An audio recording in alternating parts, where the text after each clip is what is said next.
Olá, eu sou o professor Jair Luiz Reis. Muito obrigado por permitir entrar no seu lar e por acolher a nossa reflexão. E vamos refletir um pouco sobre a relação Cristo e a Igreja. Então peço a gentileza para que você se inscreva em nosso canal, para que cada vez mais nós possamos alcançar mais pessoas nesse nosso diálogo. Então começamos a falar da novidade do conceito do povo de Deus no Novo Testamento. Em relação ao Antigo Testamento, a novidade está nesse cunho cristológico. Tanto que nós falamos em novo povo de Deus. Agora, este novo povo, ele está vinculado à sua referência cristocêntrica, a fé em Cristo. Independente de raça, independente da nação, independente de qualquer coisa, a referência será a fé em Jesus Cristo. Então, o novo povo de Deus não é mais uma realidade carnal, um povo escolhido, mas é uma realidade espiritual, ou seja, pneumática. A novidade do conceito aparece claramente em Gálatas 3, 16 e também depois os versículos 26 a 29. Nós vamos dar uma olhadinha rápida nesse texto. Então, já com o texto em mãos, Gálatas capítulo 3 e primeiro versículo 16. Vamos ao texto, Gálatas 3, versículo 16. Ora, as promessas foram asseguradas a Abraão e à sua descendência. Não diz e aos seus descendentes, como referindo-se a muitos, mas como a uma só. E a tua descendência, que é Cristo. Então, essa referência cristocêntrica. Aquilo que foi prometido lá, Abraão se realiza em Cristo definitivamente. E depois, aí nos versículos 26 a 29. Vós todos sois filhos de Deus pela fé em Jesus Cristo. Pois todos vós que fostes batizados em Cristo, vos revestistes de Cristo. Não há judeu nem grego, não há escravo nem livre, não há homem nem mulher, pois todos vós sois um só em Cristo Jesus. E se vós sois de Cristo, então sois descendência de Abraão, herdeiros segundo a promessa. Então, essa novidade fundamental, esse novo povo de Deus, nós nos constituímos filhos de Deus em Jesus Cristo. Por isso que diz aqui, não há mais nem judeu, nem grego, nem condição social, escravo livre, nem condição de gênero, homem e mulher, mas todos são um só em Cristo Jesus. Então, a importância que tem essa referência do novo povo de Deus, vocês já vão entender por que nós começamos por este aspecto. Vamos seguindo.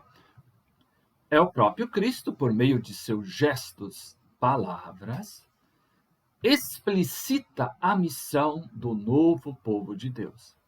E é claro na revelação que Cristo intencionalmente quis formar uma comunidade religiosa, um novo povo de Deus. Então, me faço referência a essa obra aqui no uso Bento XVI, uso a própria referência que está no livro do Joseph Ratzinger, O Novo Povo de Deus. Essa afirmação está lá na página 77. É um livro um pouco mais antigo, mas é um livro primoroso para nós. Então, a referência cristocêntrica. Cristo quis construir uma comunidade religiosa. Para Ratzinger ou Bento XVI, se preferirem, o fato de Cristo procurar os 12 teve sempre em vista o objetivo de implantar a igreja. Então, é muito interessante a gente perceber que o núcleo dos 12 ou ainda essa visão do colegiado dos 12, essa é a igreja nascente. E a importância que tem esse número simbólico dos 12, rememorando as 12 tribos e enfatizando um pouco essa totalidade de todo o Israel. Daí que concebe os 12 como os pais espirituais deste novo povo de Deus. É outra afirmação que também está nesse livro do Joseph Hatzker, o Mendes 16, o novo povo de Deus. E é interessante perceber que há uma relação intrínseca entre Cristo e a igreja. Hoje a gente às vezes até vê certos discursos dizendo não, basta Cristo, ou alguns usam até slogan, Cristo sim, igreja não. Ao contrário, Cristo sim sempre, mas a igreja sim também. Cristo confiou tudo aquilo que ele fez, tudo aquilo que ele falou aos apóstolos, e depois dos apóstolos foi comunicado a toda a igreja. Então, essa metáfora bonita dos pais espirituais desse novo povo de Deus. Então, os pais espirituais são exatamente os 12. O que vimos acerca da origem da igreja vem assim sintetizada nestes termos. Vamos novamente, na sequência, recordar um texto de Joseph Hatzker, O Novo Povo de Deus, página 80. Então vamos ao texto. Cristo instituiu uma igreja, isto é, uma nova e visível comunidade de salvação. Ele a quer como um novo Israel e um novo povo de Deus, que considera a celebração da ceia o seu ponto mais alto. Em outras palavras, o novo povo de Deus é efetivamente um povo em virtude do corpo de Cristo. Essa ideia de que nós temos, primeiro, Cristo, claro, referência primeira, mas ele institui a igreja. Vimos a importância dos 12, esse núcleo. Eles que são tidos como os pais espirituais, na afirmativa de Bento XVI, na época Joseph Ratzinger. Então, essa nova comunidade o quê? Visível de salvação.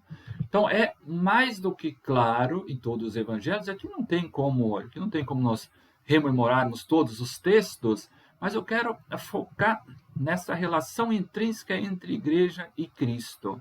Num outro vídeo depois, eu vou desenvolver para vocês essa noção de corpo de Cristo, a partir da teologia de São Paulo. Então, eu quero frisar bem essa relação intrínseca entre Cristo e a igreja. A igreja não age por si própria, mas ela tem a missão de realizar as obras que Cristo pessoalmente realizara em sua vida e agora continua realizando no Espírito Santo.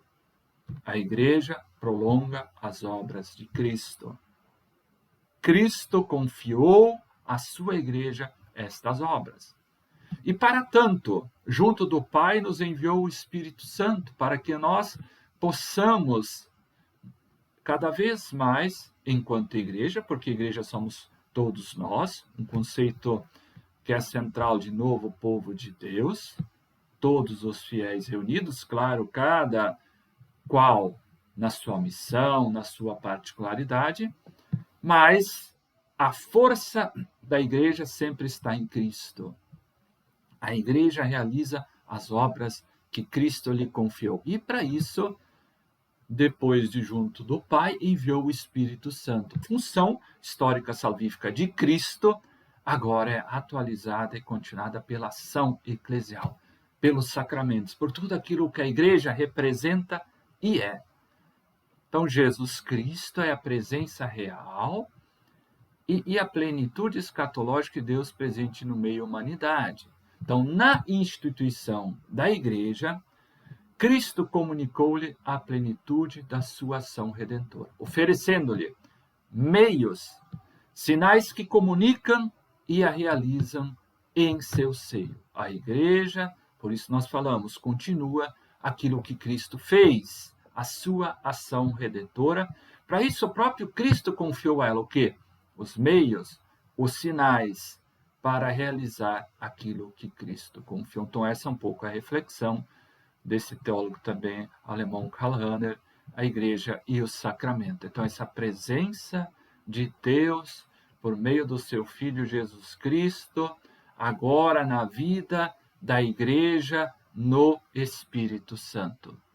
E tem a célebre frase de Leão Magno, quando diz: tudo o que havia de visível em nosso Redentor passou para os mistérios. Aqui se referindo para os sacramentos da igreja, porque também é uma das outras formas de denominar sacramentos lá no início, e usa-se também esse conceito de mistérios para sinalizar os sacramentos em si. Então a igreja é a comunicação e a ação visível do mesmo Cristo.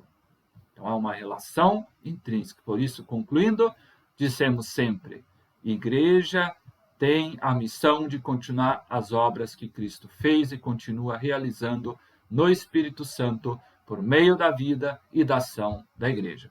Muito obrigado pela atenção de vocês, por terem visto o vídeo até o final. Se você gostou da reflexão, pode comentar, pode compartilhar. Será uma grande alegria ver os comentários de vocês. E assim nós avançamos cada vez mais nessa nossa tarefa de ajudar vocês a entender também um pouco a fé teológica católica. Grande abraço e até a nossa próxima oportunidade.